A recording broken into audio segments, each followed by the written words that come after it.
Once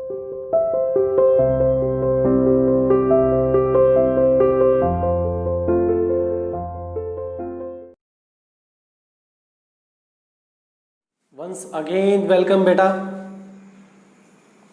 आज हम next chapter that is your 6th chapter the crisis of democratic order, लोकतांत्रिक व्यवस्था का संकट, जहाँ लोकतंत्र खतरे में हो, इसके बारे में बात करेंगे।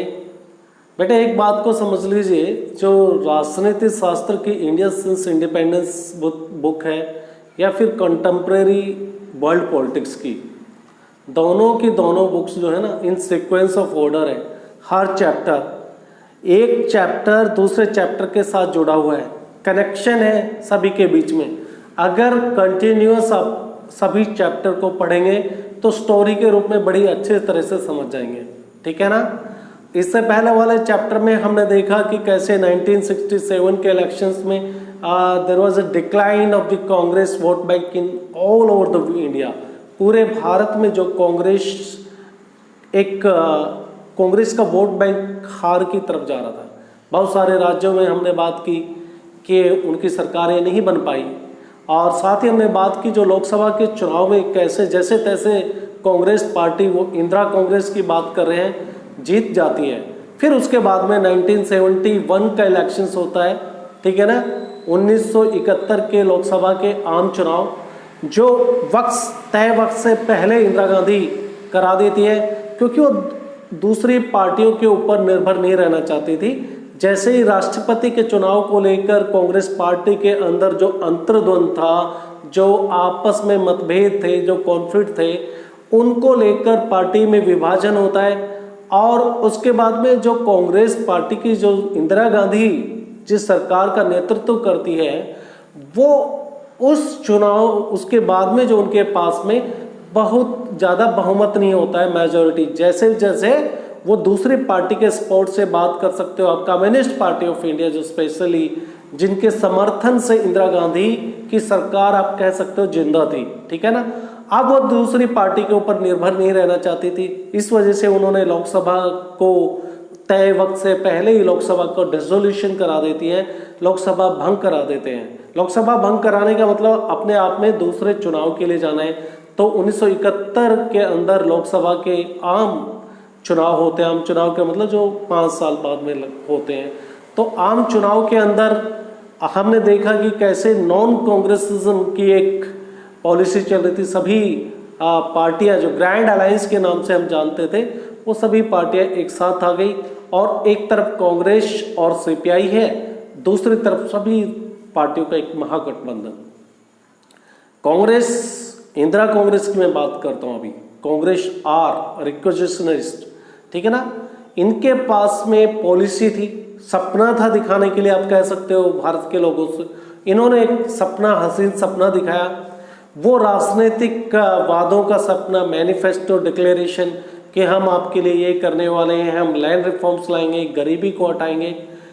और इन सपनों के साथ देश के अंदर कांग्रेस की सरकार 1971 के जो चुनाव के परिणाम आते हैं, वो that was the landslide victory, ठीक है ना। लैंडस्लाइड विक्ट्री की जब हम बात करते हैं तो यानी कि उनको बहुत अच्छा, अगर बात करें सीपीआई और कांग्रेस को मिला के 48% ऑफ वोट्स मिलते हैं, और ये अपने आप में एक दोबारा से जो अपनी पार्टी अपनी जमीन खोज रही है, जो एक पूरे भारत के अंदर जिस पार्टी का सफाया होता दिखाई दे रहा था, और वो इंदिरा गांधी के कौशल नेतृत्व में दोबारा से अपनी सरकार बनाने में कामयाबी नहीं हो जाती है, बल्कि अच्छे मतों के साथ लोकसभा की काफ़ी सीटों के साथ में 72 मेजॉरिटी के साथ में, फुल मेजॉरिटी के साथ में सरकार बनाती है।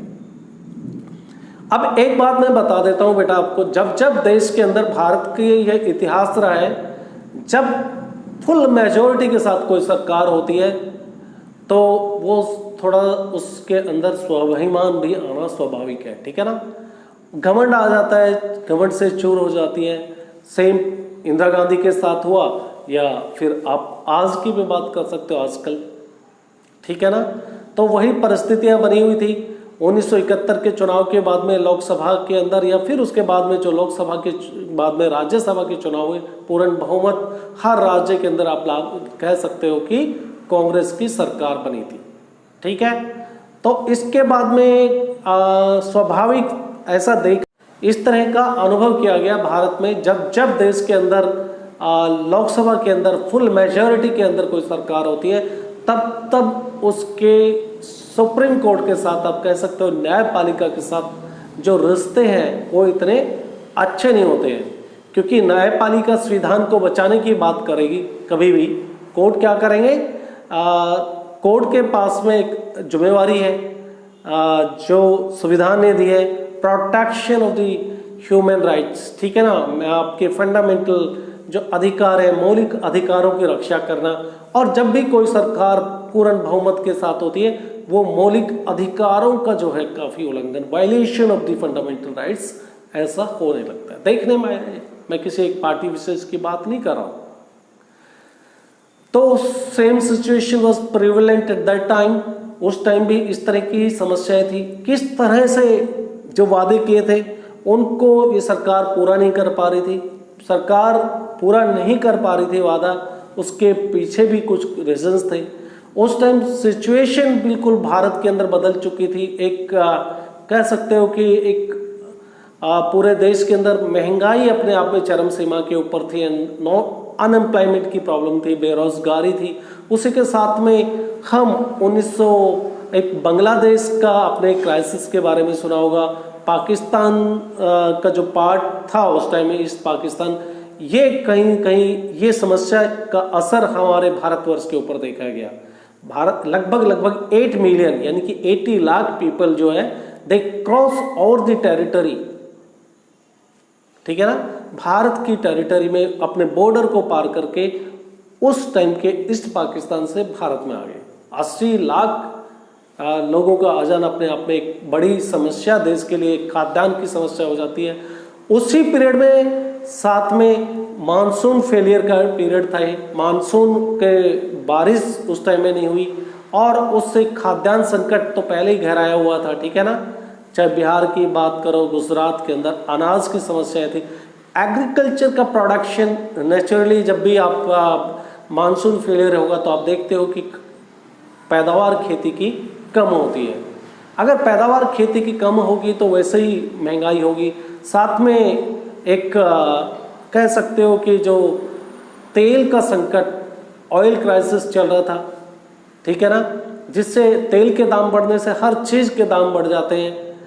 ये वाली बातें, कुछ समस्याएं, कर्मचारियों को जो सैलरी गवर्नमेंट के एम्प्लॉइज हैं उनको सैलरी नहीं दी जा रही थी। ये कुछ समस्याएं थे जिससे इंदिरा गांधी की जो सरकार थी उसके खिलाफ एक माहौल बना हुआ था। बिहार और गुजरात की अगर बात करें तो छात्रों का आंदोलन, जिसको बिहार के अंदर JP Jayaprakash Narayan socialist leader, उन्होंने नेतृत्व दिया। किन कंडीशन में उन्होंने इस जयप्रकाश नारायण जो सोशलिस्ट लीडर है छात्र के आंदोलन में कूद पड़े। ठीक है ना, एक राजनीतिक रंग दे दिया गया एक छात्र के मूवमेंट को। तो ये सब आज के हम इस टॉपिक में बात करने वाले हैं। सबसे पहले तो आपातकालीन की पृष्ठभूमि के बारे में हम बात करेंगे कि बैकग्राउंड ऑफ द इमरजेंसी क्या था। ये जो इंदिरा गांधी एक आपातकालीन की स्थिति, देश के अंदर आपातकाल लगा दिया गया।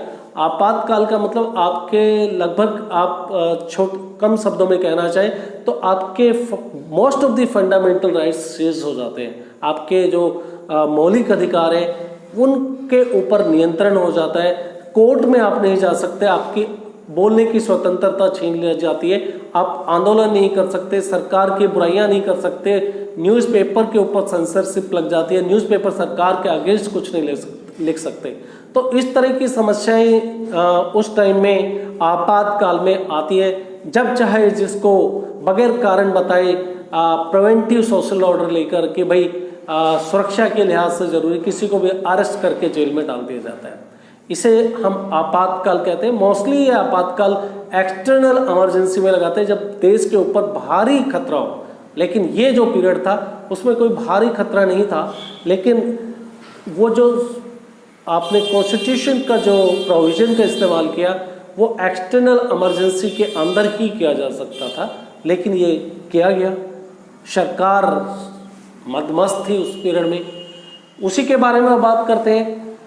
इससे पहले जो चुनाव हुए 1971 के, तो लोकप्रियता जो है चरम सीमा, इंदिरा गांधी की लोकप्रियता चरम सीमा के ऊपर थी। She was the popular leader at that time. और दलगत जो आपस में पार्टियों के बीच में है वो काफ़ी पोलराइजेशन हो रहा था, वोट बैंक के चक्कर में, या कैसे भी समझिए आपस में तीखी नोकझोंक पार्टियों के बीच में चल रही थी। मैं बात कर रहा हूँ क्यों आपातकाल की कंडीशंस आई, क्यों इमरजेंसी लगाया गया, तो उसके मैं बात कर रहा हूँ किस तरह की वातावरण उस पीरियड में था। इंदिरा गांधी की लोकप्रिय, वो कद्दावर नेता तो थी, पार्टियों के बीच में मतभेद चल रहे थे, न्यायपालिका और सरकार के बीच में रिश्ते खराब चल रहे थे इसी पीरियड में। सर्वोच्च न्यायालय सरकार की तरफ से जो संविधान का वायलेशन, कॉन्स्टिट्यूशन का वायलेशन किया जा रहा था, सर्वोच्च न्यायालय और सरकार के बीच में इसको लेकर नोकझोंक चल रही थी। सरकार का कहना था कि सर्वोच्च न्यायालय is having the conservative mindset, मतलब कि पुराने विचार के साथ में चल रहा है सर्वोच्च न्यायालय। कुछ बदलाव देश के अंदर गरीबों के लिए हम कुछ करना चाहते हैं, सर्वोच्च न्यायालय हमको करने नहीं दे रहा। ये पॉइंट ऑफ व्यू था किसका? कांग्रेस का। कौन सी कांग्रेस?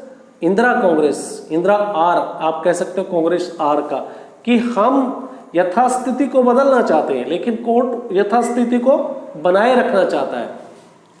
साथ ही कांग्रेस की टूट में इंदिरा गांधी और विरोधियों के बीच में गहरे मतभेद, जैसे हमने बात किया था राष्ट्रपति के चुनाव को लेकर 1969 के अंदर कांग्रेस पार्टी के अंदर टूट हुई, तो उसके बाद में और ज़्यादा मतभेद बढ़ते गए। तो और ये तो हो गया इंदिरा गांधी और सर्वोच्च न्यायालय पार्टियों के बीच में क्या कुछ चल रहा था। अब हम बात करते हैं कि इकोनॉमिक पॉइंट ऑफ व्यू से, आर्थिक संदर्भ में भी देखें उस टाइम देश की हालत क्या थे। देश के हालत की अगर बात करें तो बांग्लादेश क्राइसिस की मैं बात कर ही चुका हूँ। बांग्लादेश से रिफ्यूजीज, घुसपैठिए हमारे देश में घुस रहे थे, क्योंकि वहाँ पर हिंदू बांग्ला लोग जो थे उनके लिए काफ़ी कष्ट का समय था, और वो क्रॉस करके, बॉर्डर क्रॉस करके they are coming to India, entering in Assam और वेस्ट बंगाल एंड त्रिपुरा, ठीक है ना, इस क्षेत्र में घुस रहे थे। और साथ में तेल के प्राइसेस में there was increase in many fold, बहुत मतलब कई गुना बढ़ोतरी हो गई। औद्योगिक विकास की जो दर है वो काफ़ी कम हो चुकी थी। इंडस्ट्रियल डेवलपमेंट कुछ बचा ही नहीं था। Industrial growth was slow, unemployment अपनी तरफ से काफ़ी हाई हो गए थे। इंडस्ट्रियल डेवलपमेंट लो जा रहा है, अनएम्प्लॉयमेंट की समस्या बढ़ती जा रही है, ठीक है ना। कर्मचारियों के वेतन के ऊपर रोक लगा दी गवर्नमेंट के। Government froze the salaries of the employees, जो सरकारी नौकरी में थे उनकी सैलरी को रोक दिया गया। मैं बता रहा हूँ कि किस तरह इंदिरा गांधी के खिलाफ एक माहौल बना हुआ था, और इस माहौल के बनने से क्यों देश के अंदर इमरजेंसी, आपातकाल लगाया गया, ठीक है ना। 1972-73 में मानसून फेलियर था, there was a monsoon failure, monsoon की बारिश नहीं, और एग्रीकल्चर का प्रोडक्शन स्वाभाविक रूप से जब मानसून की बारिश नहीं होती है तो वो कम होगा, ठीक है ना। Sharp decline in the agriculture productivity, decline by the 8%, लगभग 8% के लगभग देखा गया कि जो प्रोडक्शन है, अनाज का पैदावार कम हुआ, ठीक है। मार्क्सवादी जो समूह काफ़ी एक्टिव हो गए, जो मार्क्सवादी, मार्क्स लेनिन की विचारधारा को फॉलो करते थे, जो नक्सलाइट्स, माओइस्ट की बातें करते थे, जो देश में उग्रवाद, हथियार उठा के और डेमोक्रेटिक जो सेटअप है उसके खिलाफ में खड़े होने वाले लोग काफ़ी एक्टिव हो गए थे। हथियार उठाकर डेमोक्रेटिक सिस्टम को चैलेंज करने वाले की बात कर रहा हूँ मैं। नक्सलाइट्स का आप नाम सुनते होंगे बीच बीच में, आज के दिन भी ये समस्या आंध्र प्रदेश, तेलंगाना, मध्य प्रदेश, उड़ीसा और वेस्ट बंगाल में ये स्टिल इट इज एग्जिस्टिंग, ठीक है ना, आज भी अस्तित्व में है। तो ये मार्क्सिस्ट ग्रुप कौन थे? Who did not believe in the parliamentary politics, जो संसदीय व्यवस्था में विश्वास नहीं करते, और उन्होंने टेकन आर्म्स एंड इंसर्जेंट्स और टेक्निक्स जो है अपनी हथियार उठा के और देश के अंदर दंगा करना, और थ्रू द कैपिटलिस्ट ऑर्डर, जो कैपिटलिस्ट इकोनॉमी है उसको उखाड़ फेंकना चाहते हैं, ठीक है ना, एंड एस्टैब्लिश पॉलिटिकल सिस्टम। जो पॉलिटिकल सिस्टम कैपिटलिस्ट इकोनॉमी जो एस्टैब्लिश होकर रखे उसको उखाड़ने की बात करते हैं ये। और मार्क्सिस्ट लेनिस्ट जिनको कि आज मायोस के नाम से जानते हैं, और बांग्लादेश वेस्ट बंगाल के अंदर एक्टिव थे, लेकिन वहाँ की सरकार ने इनको बुरी तरह से क्रश भी किया, नियंत्रण में करने की कोशिश की। गुजरात और बिहार की और स्थितियां देखते हैं क्या गुजरात और बिहार में चल रहा था। गुजरात के अंदर 1974 के जनवरी में फिर वही खाद्यान्न संकट, खाद्य तेल, खाने का एडिबल ऑयल की प्रॉब्लम, और जो नेसेसिटी वाली जो चीज़ें हैं, एसेंशियल कमोडिटीज़, जो घर में रोज़मर्रा के काम आने वाली चीज़ें हैं, उनकी कीमतें काफ़ी राइज हो चुकी थी, ठीक है ना। छात्र आंदोलन हो गए, स्टूडेंट के मूवमेंट, राइट, छात्र आंदोलन हो रहे थे और पॉलिटिकल पार्टियां उसमें इन्वॉल्व हो रही थी छात्र, तो एक राजनीतिक रंग दे दिया गया और राष्ट्रपति शासन की मांग उठने लगी। विपक्षियों द्वारा गुजरात में राष्ट्रपति शासन की मांग हुई, राष्ट्रपति शासन लग गया और विपक्षी पार्टियां कह रही कि भाई चुनाव कराओ। अगर चुनाव नहीं हुए तो बोला कि मैं तो भूख हड़ताल पे बैठूंगा। मैं बात कर रहा हूँ उस पीरियड के कांग्रेस के पुराने जो नेता थे मोरारजी देसाई, क्योंकि आप ये नहीं भूलना कि उस पीरियड में गुजरात और वेस्ट बंगाल, गुजरात और बिहार के अंदर कांग्रेस की सरकार थी, और जहां जहां कांग्रेस की सरकार थी वहां पर यह आंदोलन और तीव्र गति से बढ़ रहे थे, ठीक है ना। They have taken the very serious mood at that time, right. तो इसी तरफ अगर हम बात करें तो कांग्रेस ओ के जो कद्दावर नेता था मोरारजी देसाई, वो भूख हड़ताल पे बैठ गए, भाई या तो चुनाव कराइए वरना मैं तो खाना ही नहीं खाऊंगा, ठीक है ना। 1975 में और छात्रों के आंदोलन से मजबूर होकर, पार्टियों के आंदोलन से मजबूर होकर, और ये श्रीमान जी जो भूख हड़ताल पे बैठे हुए, इनसे मजबूर होकर विधानसभा के चुनाव गुजरात में हुए और कांग्रेस का हारना तय था, क्योंकि कांग्रेस उस विधानसभा के चुनाव में कांग्रेस को हार का मुंह देखना पड़ा। क्यों? क्योंकि ऑलरेडी इतने उनके प्रोटेस्ट इसके अगेंस्ट में हो रहे थे। मैं बात कर रहा हूँ बिहार के गुजरात के चुनाव की। अब बिहार में आते हैं, बिहार की क्या स्थिति है। बिहार के अंदर जेपी मूवमेंट अपने आप में, आपका भी इतिहास में पढ़ोगे तो आपको स्वर्ण अक्षरों में लिखा हुआ दिखाई देगा। जयप्रकाश सिंह अपने आप में कद्दावर नेता थे, सोशलिस्ट लीडर, और उन्होंने एक्टिव पॉलिटिक्स से संन्यास ले लिया था कि भाई अब मैं राजनीति नहीं करने वाला हूँ। And he was doing the social work at that time, सामाजिक कार्य में लगे हुए थे। But there was student movement in Bihar and they have invited the Jayaprakash Narayan ji, ठीक है सर आप हमारे मूवमेंट को लीड कीजिए। But Jayaprakash Narayan has kept condition before the student leader. जो स्टूडेंट छात्र आंदोलन थे, उनके लीडर थे, उनके सामने एक कंडीशन रख दी कि बेटा तब तो मैं ज्वाइन कर लूँगा इस मूवमेंट को if you accept to my demands. क्या डिमांड है सर आपकी?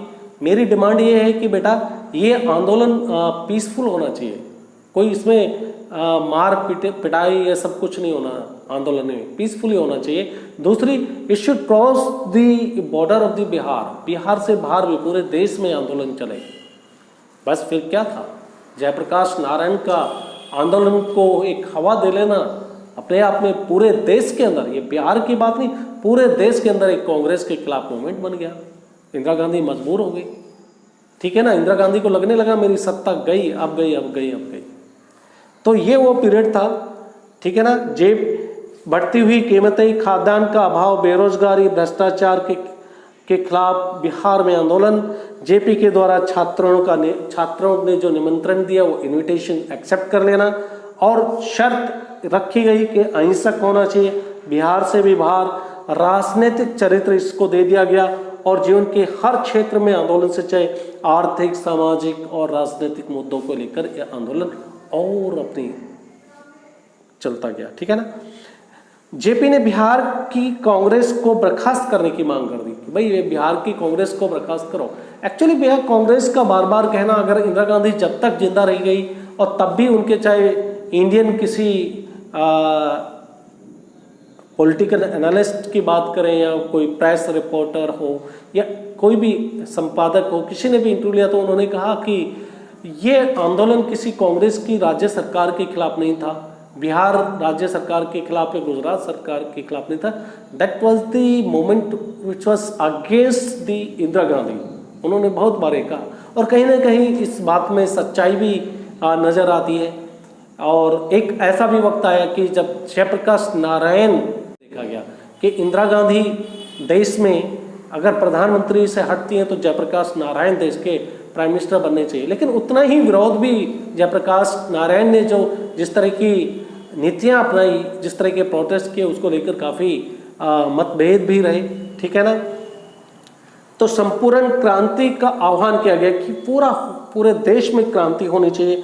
और जयप्रकाश नारायण ने कहा कि सच्चा लोकतंत्र एस्टेब्लिश करने हैं हमको, सच्चे लोग, डेमोक्रेटिक ट्रू डेमोक्रेसी।